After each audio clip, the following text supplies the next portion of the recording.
is in the house, but I'm not hosting.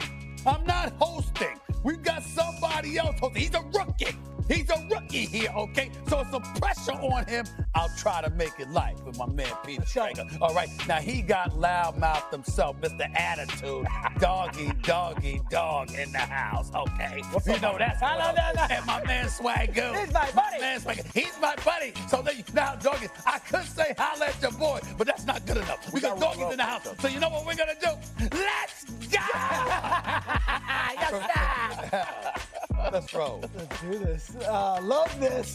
Guys, first take. I'm hosting. I cannot wait to be here for the next 2 hours. What a crew. Yes. We're starting in New York. Let's kick things off right here in the Big Apple. The headline yesterday, as you saw, Adam Schefter reported New York is benching Russell Wilson in just week 4 of the NFL season. They're handing the ball over to their first-round pick, Mr. Jackson Dart. It'll be the first start of Dart's career, and it'll come against the undefeated Los Angeles Chargers. The winless Giants are hoping the move will spark something after Russ struggled mightily against the Chiefs this past weekend. Stephen A. Yeah. What does Jackson Dart have to do to save Brian Daboll's job? Well, first of all, he has to look better than average. He has to look impressive. It has to be the kind of look that he gives off, fellas, that gives an indication that he's being developed. You understand that where you can look at him and his skill set and say, okay, Brian Daboll is having a positive impact on them. Of course, you have to see the team collectively feed off of his energy, his adrenaline, and that from the Giant faithful out there, where your defense shows up and be a bit respectable. But most importantly than that, you've got a stud in Malik Nabry. You've got another one. This guy, Wan'Dale Robinson, can ball too. The combination of those two, if they're really excelling and they're raving about their quarterback and they're thriving, then those things could lead towards Daboll being saved. It's a lot to ask. It's a lot to expect. But it is possible it can happen if you got a quarterback that goes out there that's saying, listen, it wasn't about the coach. It was about who was playing quarterback. I'm here now, so you don't have nothing to worry. You don't have much to worry about. Yeah, I'd be a little worried if I'm Daboll because Jones has played well in Indianapolis, which obviously also doesn't look good. Right. But I believe in Daboll. I still think he's a good coach. Wilson was terrible in games 1 and 3. Great in the middle there against Dallas. That might be more about the Dallas defense than it might be about of course it is. Wilson. So, I mean, I think that this is a move he probably had to make. Now, he had 2 paths to keep his job with the owner this year. His first path was to have a very good season with Wilson, win 9 games, and be on the periphery of the playoffs.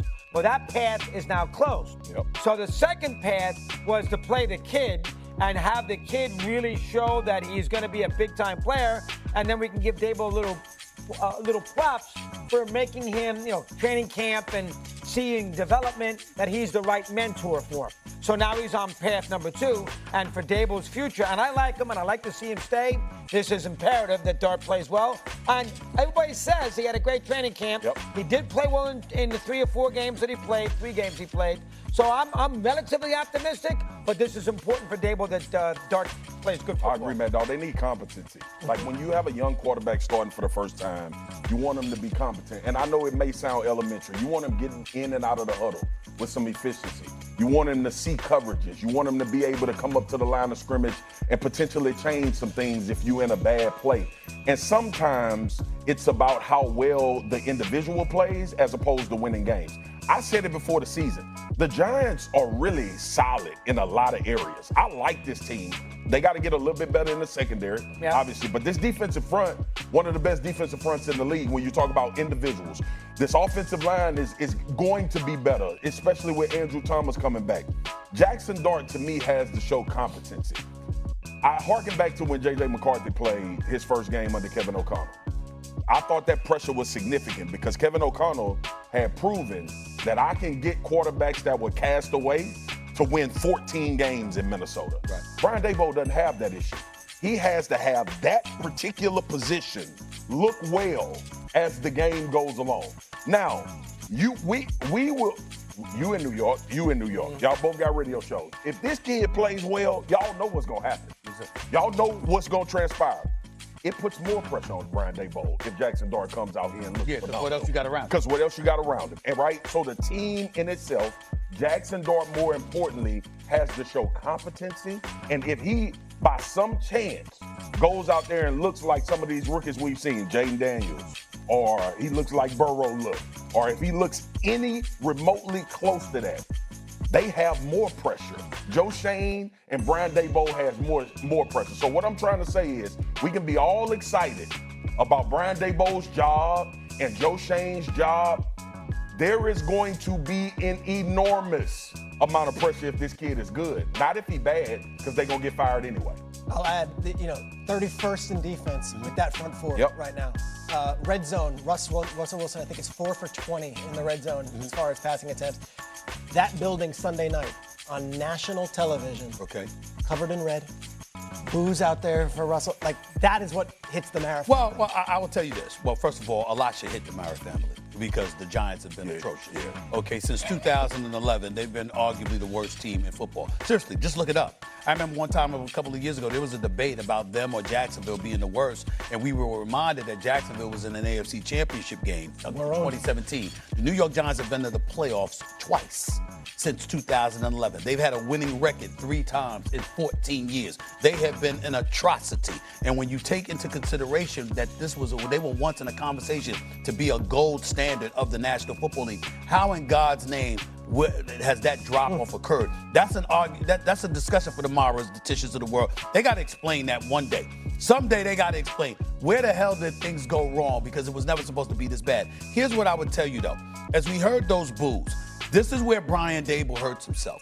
There's nothing wrong with you pulling Russell Wilson from that game Sunday night. Nope. Nothing. Nope. It happens all the time. It doesn't matter who it is. It doesn't mean, even if it's your starting quarterback and you're going to throw him out there another week. It just ain't your night. It's a bad night. For him to leave Russell Wilson in there showed you weren't thinking about just football. It was something else going on with your mind, because that's an easy call to make. You could have yanked him out, and then said, we can come back to him next week, because it is against the Chargers. It's not against New Orleans the week after. You could have done that. He did not do that. And so that just showed this stuff on his mind and this political decisions being made as opposed to just football decisions. But say, think about this, right? Like, you bring up a great point about Brian Daboll and should have pulled Russell Wilson. The hell you get from fans in sports, and we've been doing this long enough, is when you're prolonging the inevitable. Correct. And it's not going well. See, 2 weeks ago when Russell Wilson was dicing up Dallas defense, you had an opportunity to just say, we got our starter. He's a veteran. We are going to sit idle until it falls apart and Jackson Dart has to come into the game, because the inevitable was going to happen anyway.